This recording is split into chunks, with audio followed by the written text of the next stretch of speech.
Bonjour, welcome to Lagniappe with Mon Voyage. I'm Nicole LeBlanc. Thank you for joining me again this week. I plan trips for arts, culture, and history enthusiasts to Europe and beyond.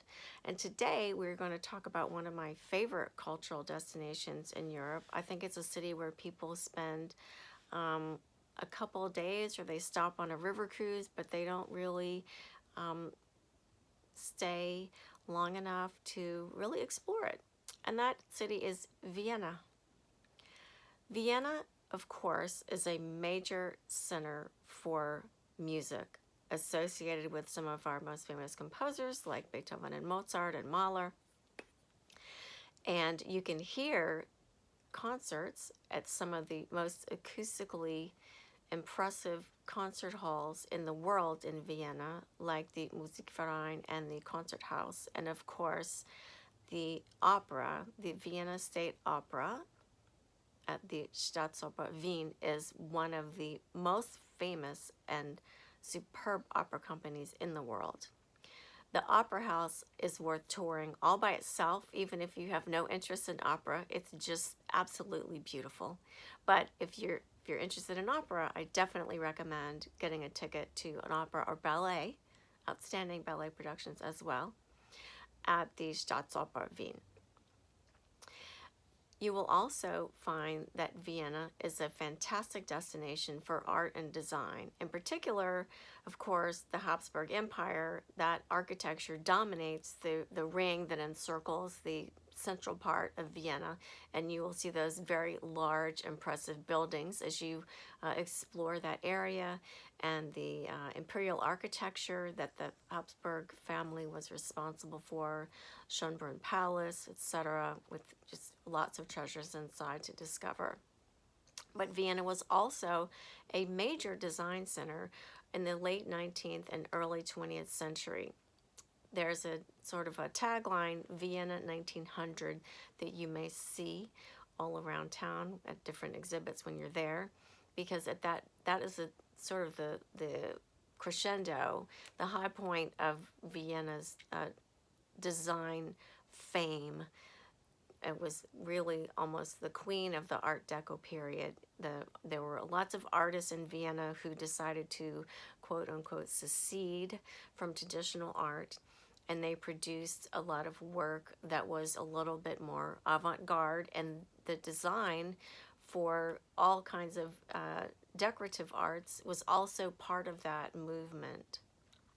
The most outstanding or well best known uh, decorative arts movement from that time is probably the Wiener Werkstätte, the Vienna workshops, which produced things for the home, which are now collectible art.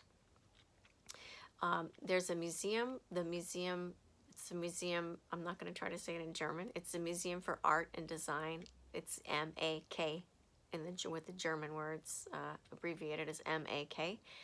And it has a stunning collection of furniture and decorative arts objects. In the basement, you can explore textile samples from that era. It's really a beautiful, beautiful building all by itself, but the collection inside is especially worth visiting if you're a fan of design from that period.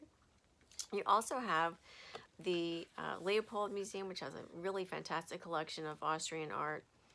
And my favorite, probably in terms of just a museum with regular art, let's say, typical collection, would be the Belvedere Palace, which has an outstanding collection of Klimt and also another great Austrian painter, Egon Schiele.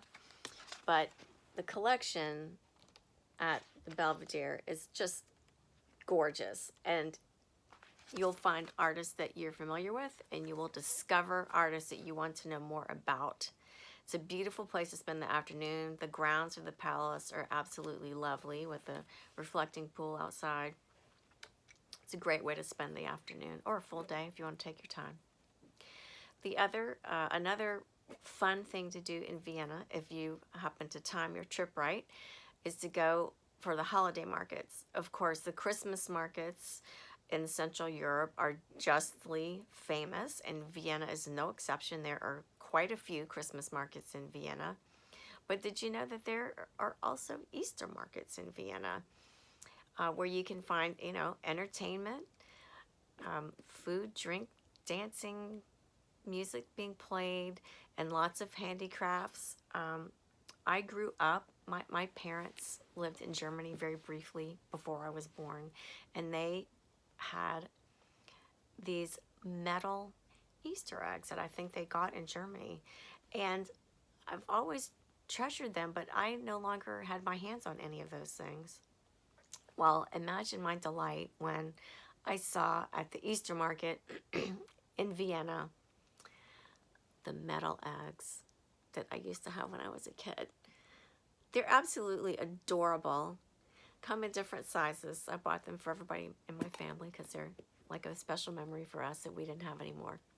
Anyway, lots of fabulous things to do in Vienna.